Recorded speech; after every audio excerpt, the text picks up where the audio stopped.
Hello everyone. आज जो है हम अगेन अपने सेकंड एक्सरसाइज की 2.2 को कंटिन्यू करेंगे। हमने इससे पहले दो पार्ट्स में जो है पांच पांच क्वेश्चन सॉल्व किए थे, तो 10 तक हो गए थे। Now starting with 11th question and it says Baichung's father is 26 year younger than younger than Baichung's grandfather and 29 years older than Baichung। तो मान लिया ये है हमारा बाइचुंग्स, ये होगा इसका फादर एंड ये grandfather, not girlfriend. Okay, so now starting with Baichung's father is 26 years younger than Baichung's grandfather। तो मान लिया हमने इनको x माना फादर को, तो क्या कह रहे हैं, ये जो है अपने ग्रैंडफादर से 26 कम है, तो इट मींस ग्रैंडफादर जो हुए इनसे 26 ज्यादा हुए and 29 year older than Bhaichung, और बाइचुंग से जो है वो 29 साल बड़े हैं। इट मींस बाइचुंग जो है वो उनसे 29 ईयर्स कम है। ठीक है, अब इसको ऐसे करके हमने किया है। हम इसको दूसरी तरफ से भी कर सकते थे। अगर बाइचुंग एक्स है तो इसके फादर इससे 29 ज्यादा है और इसके ग्रैंडफादर इनसे भी जो है 26 ज्यादा है। तो आप कहीं से भी ये चीज समझ सकते हो। आपको बस सेंटेंस पे ध्यान देना है। Baichung's grandfather is father is 26 year younger than Baichung. Baichung के जो है बाइचुंग ग्रैंडफादर से 26 साल कम है। अगर ये एक्स है तो ये x plus 26 and 29 years older than Bhaichung, और बाइचुंग से वो 29 ईयर ज्यादा है। अगर ये एक्स है तो ये 2x माइनस 29। सिमिलरली अगर हमने बोला कि बाइचुंग एक्स है तो उनके फादर उनसे 29 साल बड़े हैं और उनके दादा उनके फादर से भी 26 साल बड़े हैं। ये ऐसे आया। अगर हमने इनको एक्स माना होता तो इस केस में इनके फादर और जो है ग्रैंडफादर के बीच का डिफरेंस जो है 26 का है, तो ये कम हो जाएगा। अगर ये एक्स है तो ये उससे 26 साल छोटे, और ये भाई साहब जो बाइचुंग खुद है वो अपने फादर से भी 29 कम। इट मीन्स वो अपने ग्रैंडफादर से इतने कम है। आप इसको किसी भी तरीके से आप तीनों के एजेस फाइंड कर सकते हैं। अब इसमें गिवन है कि the sum of ages of all three is 135। तो मैं पहले को लेके ही चलता हूँ। ठीक है, आपको सेकंड को करना है, सेकंड से भी कर सकते हो। First is now according to question, मैंने सिर्फ आपको तीनों में से एक ही करना है। अब इससे स्टार्ट करते हैं कि ये हो गया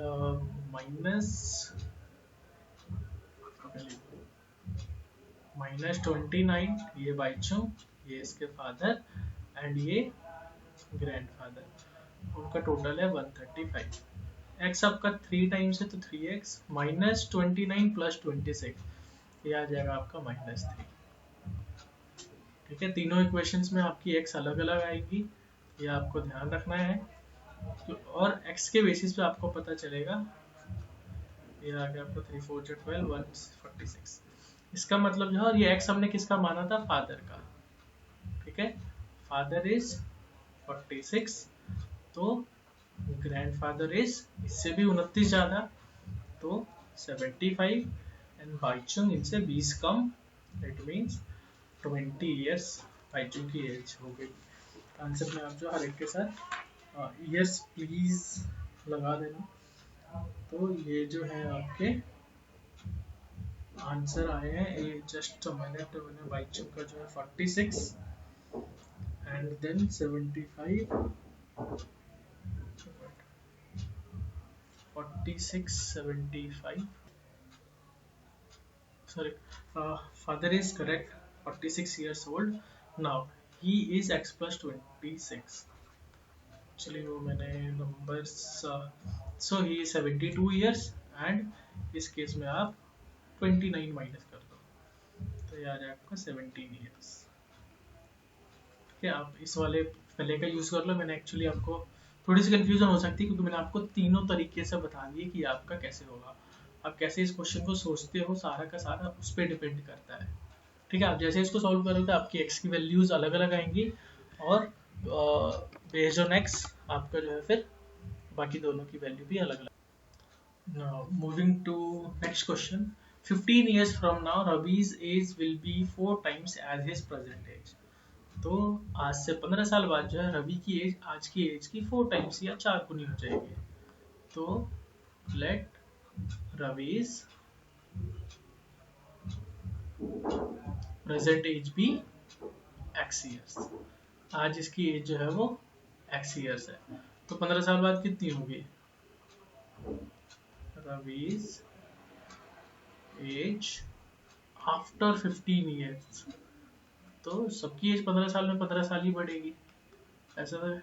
तो इसकी एज भी जो है 15 साल में हमने 15 बढ़ा दी। तो ये तो हो गए, हमने दोनों एज फाइंड कर ली। अब उसमें रिलेशन कह रहा है कि Ravi's age will be 4 times his present age. तो ये वाली चीज जो है 4 टाइम्स है, आप इसको 4 से इंटू कर दो, हो गए दोनों इक्वल। ठीक है, इसको 4 से डिवाइड करते हैं यहाँ पे तो भी दोनों इक्वल हो जाते हैं। तो ये एज ज्यादा है इसलिए हमने कम वाले को 4 से इंटू कर दिया, ये इक्वेशन बन गया। सॉल्व करना है, 15 यही छोड़ दो, 4x x जाके उधर माइनस कर दो, तो योर 3x इज 15, आपका x जो है वो 5 आ जाएगा। इट मीन्स आज उसकी एज जो है वो 5 है। इसने यही पूछा प्रेजेंट एज कितनी है, 5 years। आपको चेक करना है, चेक कर लो। आज 5 है, 15 साल बाद 20 होगी, ये इसका 4 टाइम्स है। तो काफी आपका ये सिंपल क्वेश्चन था।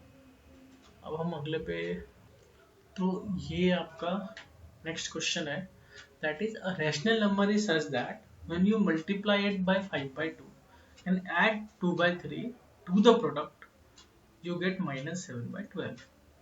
it means let the number be x। मान लिया कि नंबर जो है x है। अब इसमें कह रहा है जब हम इसको 5/2 से मल्टीप्लाई करते हैं, ठीक है, एंड फिर जो है इसमें हम ऐड करेंगे 2/3। जैसे वो कह रहा है when you multiply this number by this, तो मल्टीप्लाई कर दिया, एंड ऐड दिस, ऐड भी कर दिया।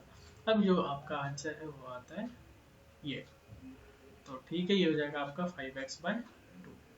अब नंबर ऑलरेडी अलग किया हुआ है, आप इधर जाके माइनस कर दो, ये हो गया 12, 12 1 जा 12, तो 7 ऐसे ही रह जाएगा। 3 4 जा 12, तो इसको भी 4 टाइम्स पढ़ना है। ये आ गया 5x/2। तो आपका 5x/2 आ गया -15/12। आपको x की वैल्यू निकालनी है, इधर 2 नंबर है, उधर जाके दोनों पलट जाएंगे। 5/2 है, उधर जाके वो 2/5 हो जाएगा। आपका जो 5 और 15 यहाँ कैंसिल हो जाएंगे, 5 3 जा 15 एंड 2 6 जा 12, 3 और 6 भी हो रहे हैं, 3 2 जा 6, तो आपका ये बचा है -1/2। इट मीन्स आपका -1/2 आंसर है। आप चाहो तो इसको चेक कर सकते हो, इसको पहले 5/2 से मल्टीप्लाई करो, 2/3 ऐड करके अगर आप चेक करोगे तो आपका वही आंसर आएगा -7/12। सो ये आपका एक नई टाइप का क्वेश्चन है, काफी इंटरेस्टिंग क्वेश्चन है। ठीक है, आपको एक बेसिक थोड़ा सा इसमें यूज करना पड़ेगा। वो है Lakshmi is a cashier in a bank. वो एक बैंक में कैशियर है। She has currently notes of denomination of 100, 50 and 10। उसके पास जो है 100, 50 और 10 रुपए के नोट्स हैं। ठीक है, और वो जो नोट्स हैं उनके नंबर इस रेशियो में है 2, 3 एंड 5 में। तो हम क्या करेंगे, लेट द, ठीक है, आपने पूरा क्वेश्चन नहीं पढ़ा, इतने में पहले ये चीज लिख लेते हैं कि let the number of notes, कि मान लिया हमने नोट्स जो है इस रेशियो में है, तो मैं आपको ये आदत डलवा रहा हूँ कि आप जो है रेशियो देखते ही ऐसे लिख लो, वो उनके नंबर्स ये हो गए। ठीक है, तो total cash with Lakshmi is 4 lakh. ठीक है, 4 लाख टोटल कैश है। नाउ इट्स आस्किंग फॉर कि किस नोट के कितने नंबर्स हैं। तो मैं आपको एक चीज बता दूं, अगर मैंने कहा मेरे पास 50 रुपीज के 5 नोट्स हैं, इसका मतलब मेरे पास टोटल कितने रुपए हुए, क्या आप गेस कर सकते हैं? अगर मेरे पास 50 रुपीज के 5 नोट्स हुए तो उनकी वैल्यू हो गई इंटू करके 250। ठीक है, आपको यही चीज यहाँ पे ध्यान रखना है। आपको इसी सीक्वेंस में आपके पास 100 रुपए के इतने नोट हैं, और आपके पास 50 के इतने नोट हैं। ठीक है, इस नोट को, नंबर को और नोट की वैल्यू को हमने दोनों को इंटू करके ओवरऑल अमाउंट बना लिया, और 10 रुपए के आपके पास इतने हैं। तो ये आपको पता है हमने इंटू क्यों किया है इस कॉन्सेप्ट को। अगर मैं कहूँ 10 रुपए के मेरे पास 150 नोट है, इट मीन टोटल मेरे पास 1500 रुपए, मैंने दोनों को इंटू कर दिया। कितने नोट्स हैं और कितनी उसकी वैल्यू है, दोनों को इंटू करने पे ये आया। इट मीन्स मैं अगर इसको देखूँ 100 रुपये के 2x हैं, 50 के 3x हैं, 10 के 5x हैं, मैं इन सबको इंटू करूँ तो मेरा टोटल जो है वो 4 लाख रुपीज़ है, तो उतना ही आना चाहिए। अब इसको सॉल्व करोगे आप, it will be 200x, 150x and 50x। ये आ गया 4 लाख ना, 200 340, ये आ गया आपका 400x इज 4 लाख। आपका x आ जाएगा 4 lakh divided by 400, 20 cancel out, 4 से आ गया 1000। इसका मतलब आपके पास टोटल जो है, सर ये आपका x आया है सिर्फ 1000। इसके बेसिस पे हम डायरेक्टली कोई वो नहीं बता सकते कौन से नोट्स कितने हैं, ठीक है। तो जो हमारे नोट्स थे वो थे 2x, इट मीन्स 200 सॉरी 1000। तो हमारे पास 2000 हैं 100 के note. Second is 3x, 3 into 1000, 3000 है हमारे पास 50 के, और 5x और 10x, सॉरी तो 5 इंटू 1000, 5000 नोट्स हैं हमारे पास 10-10 रुपए के। ये अमाउंट नहीं है, ये नोट्स हैं कि किस रुपए के हमारे पास कितने नोट्स हैं।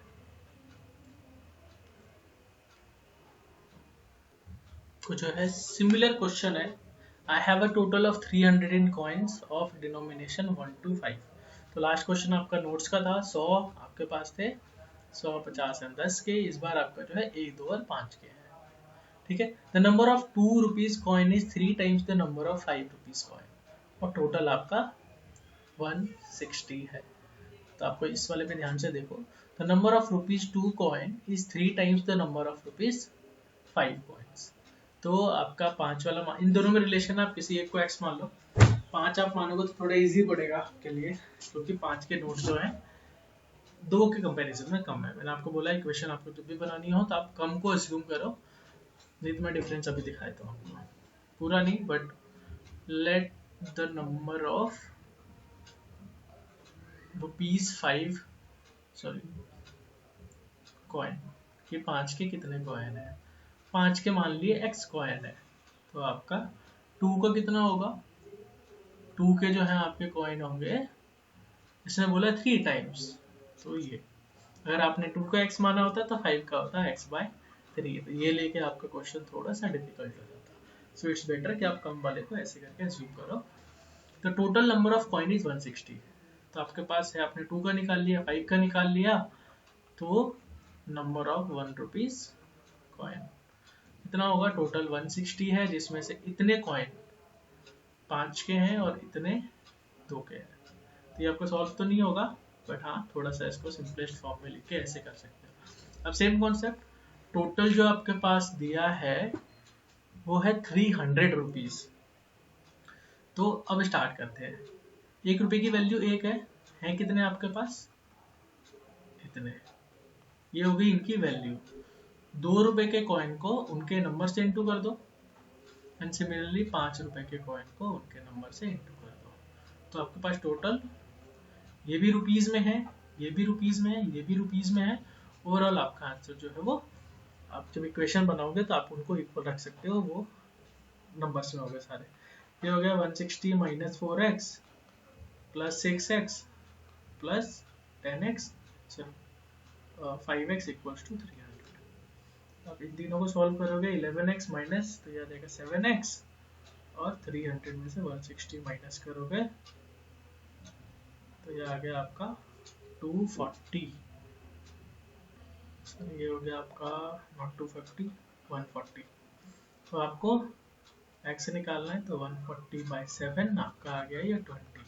तो आपका x की वैल्यू जो है वो 20 है, और यहाँ पे आपके कुछ कंडीशंस हैं, वो हम कंडीशन जरा देखते हैं।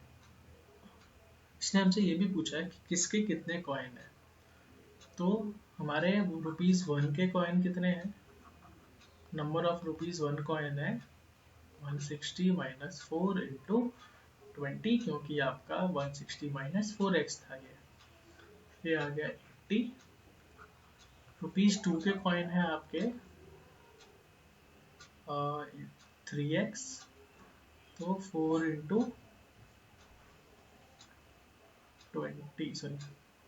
3x तो 60 एंड रुपीज 5 के हैं आपके पास, x था इस मीन्स 20, तो आपके पास 20, 60 एंड 80 कॉइन्स हैं अलग अलग अमाउंट के, इनका टोटल जो है वो आपका बना है 300 रुपीज। एंड ये इस एक्सरसाइज का आपका लास्ट क्वेश्चन है। The organisers of an essay competition decide that a winner in the competition gets a prize ₹100। तो जो भी विनर है उसको 100 रुपए मिलेंगे। अब पार्टिसिपेंट जिसने पार्टिसिपेट किया था बट वो जीतता नहीं है उसको 25 मिलेंगे। और टोटल जो है अमाउंट आपके पास 3000 है और आपके टोटल जो है पार्टिसिपेंट्स वो 63 थे। तो हमें बताना है आपका जो है कितने उसमें से विनर थे, कितने नॉन विनर थे। ठीक है, तो हम अस्यूम कर लेते हैं directly, let the winners be x, कि कितने विनर थे, तो जी x थे। तो विनर इतने थे, तो the person who did not win वो कितने थे, जो नहीं जीते, वो थे टोटल 63 पार्टिसिपेंट्स थे। अगर x जीते तो नहीं जीतने वाले थे 63 माइनस x। अब इसको अमाउंट में कन्वर्ट करना है, तो 100 रुपए दिए हैं आपने इसको। ये क्या हुआ कि अगर आपको मान लिया 5 विनर है तो आपने 500 दिए, 6 विनर है सबको 100 दिए तो 600 हो गए।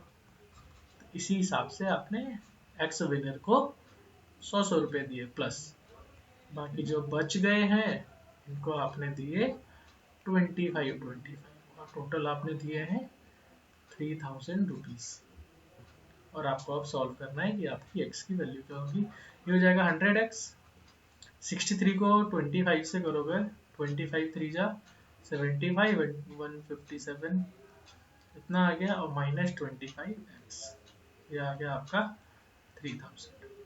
आप इसको सॉल्व करोगे तो आ जाएगा 75x, 3000 में से आप 1575 माइनस कर दो तो x हो जाएगा 1425 by 75। 25 से करोगे 3, 25 से 25 5 125 17, ये आ गया आपका 19। इसका मतलब जो है आपके 19 लोग हैं जिन्होंने जीता, तो जो x जो है वो अज्यूम किया था हमने कि विनर्स है। तो आप देख लो इसका मतलब 19 लोगों को 100 मिले, बाकी जो रह गए 44 उनको 25 मिले, तो 1100 इनको मिल गए और 1900 इनको मिला। देख लो टोटल आपका 3000 आ रहा है। तो ये आपके इस हिसाब से है सारे वर्ड प्रॉब्लम। आप आराम से इनको समझ के करो, क्योंकि अगर आप यहाँ आपको सेंटेंसेस से इक्वेशन बनाने में प्रॉब्लम आएगी तो आगे की क्लासेस में और आगे के चैप्टर्स में तो और ज़्यादा प्रॉब्लम आएगी। प्लीज़ मेक श्योर कि आप इनको ढंग से और समझ के सीखो।